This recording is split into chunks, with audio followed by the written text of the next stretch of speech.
CHAPTER 53. The Gam. The ostensible reason why Ahab did not go on board of the whaler we had spoken, was this: the wind and sea betokened storms.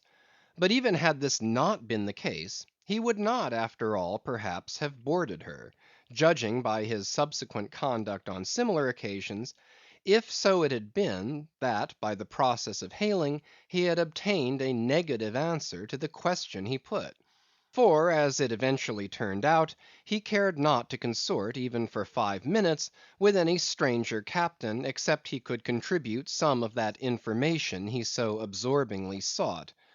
But all this might remain inadequately estimated, were not something said here of the peculiar usages of whaling vessels when meeting each other in foreign seas, and especially on a common cruising ground.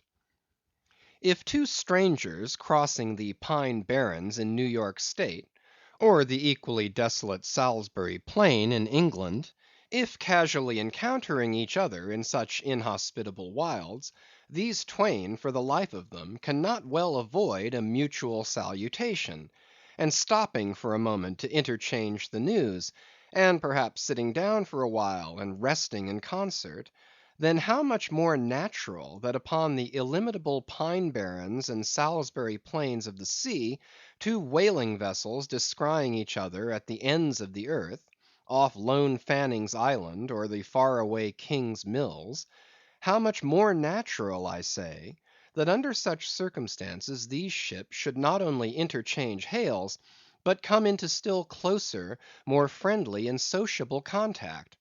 And especially would this seem to be a matter of course in the case of vessels owned in one seaport, and whose captains, officers, and not a few of the men, are personally known to each other, and consequently have all sorts of dear domestic things to talk about. For the long absent ship, the outward bounder perhaps has letters on board. At any rate, she will be sure to let her have some papers of a date a year or two later than the last one on her blurred and thumb‐worn files. And in return for that courtesy, the outward bound ship would receive the latest whaling intelligence from the cruising ground to which she may be destined, a thing of the utmost importance to her. And in degree, all of this will hold true concerning whaling vessels crossing each other's track on the cruising ground itself, even though they are equally long absent from home. For one of them may have received a transfer of letters from some third and now far remote vessel, and some of those letters may be for the people of the ship she now meets. Besides, they would exchange the whaling news, and have an agreeable chat. For not only would they meet with all the sympathies of sailors, but likewise with all the peculiar congenialities arising from a common pursuit, and mutually shared privations and perils.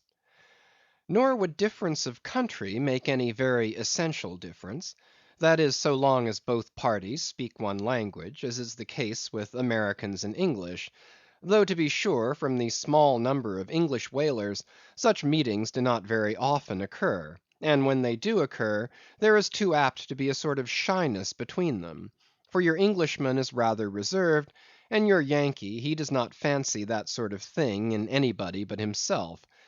Besides, the English whalers sometimes affect a kind of metropolitan superiority over the American whalers, regarding the long, lean Nantucketer, with his nondescript provincialisms, as a sort of sea peasant. But where this superiority in the English whaleman does really consist, it would be hard to say, seeing that the Yankees in one day collectively kill more whales than all the English collectively in 10 years.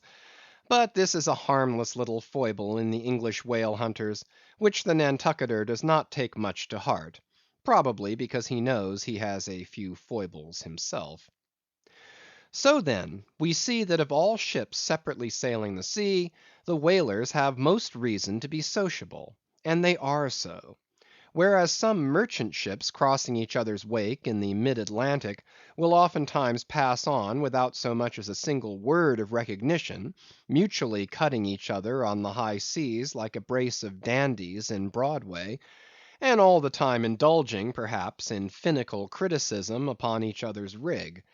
As for men of war, when they chance to meet at sea, they first go through such a string of silly bowings and scrapings, such a ducking of ensigns, that there does not seem to be much right down hearty good will and brotherly love about it at all.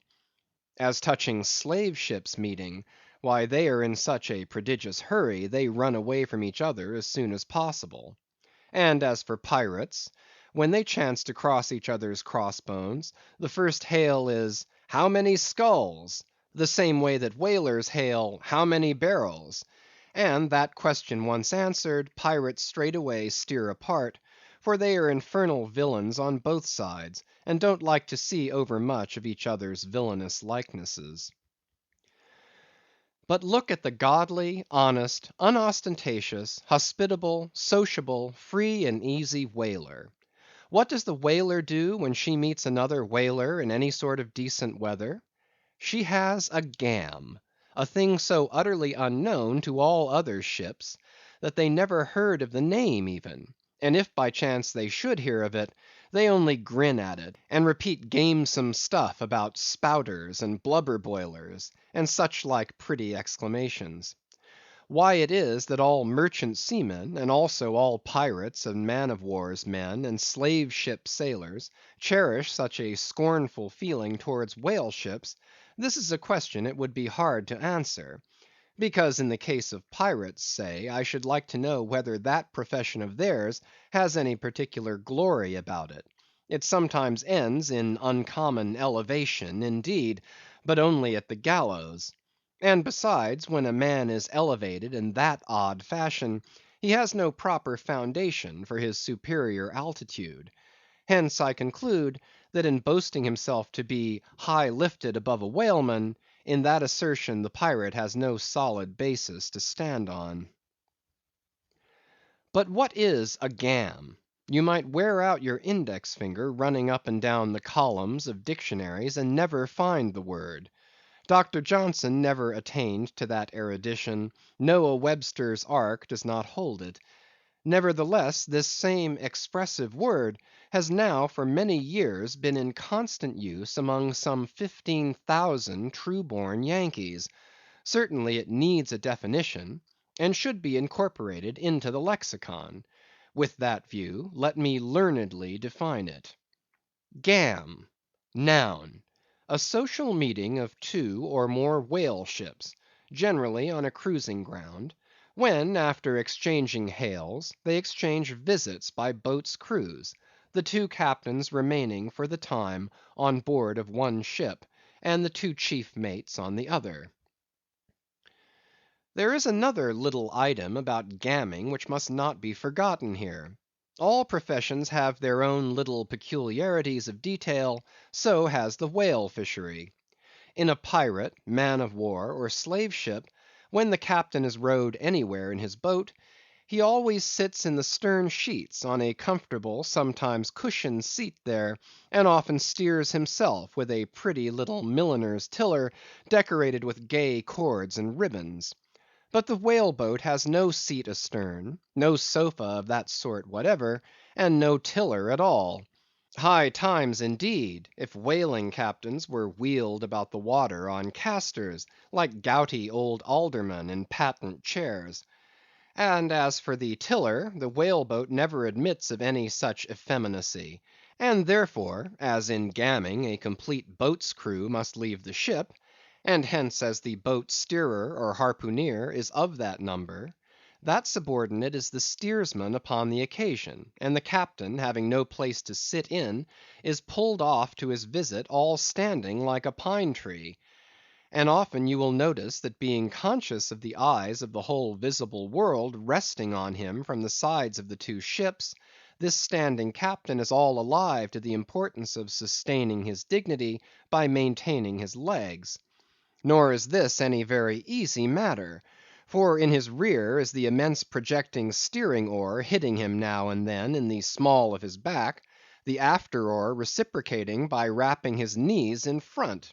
He is thus completely wedged before and behind, and can only expand himself sideways by settling down on his stretched legs; but a sudden violent pitch of the boat will often go far to topple him, because length of foundation is nothing without corresponding breadth. Merely make a spread angle of two poles, and you cannot stand them up. Then, again, it would never do in plain sight of the world's riveted eyes; it would never do, I say, for this straddling captain to be seen steadying himself the slightest particle by catching hold of anything with his hands. Indeed, as token of his entire, buoyant self command, he generally carries his hands in his trowsers pockets; but perhaps being generally very large, heavy hands, he carries them there for ballast. Nevertheless, there have occurred instances, well authenticated ones too, where the captain has been known for an uncommonly critical moment or two, in a sudden squall, say, to seize hold of the nearest oarsman's hair, and hold on there like grim death.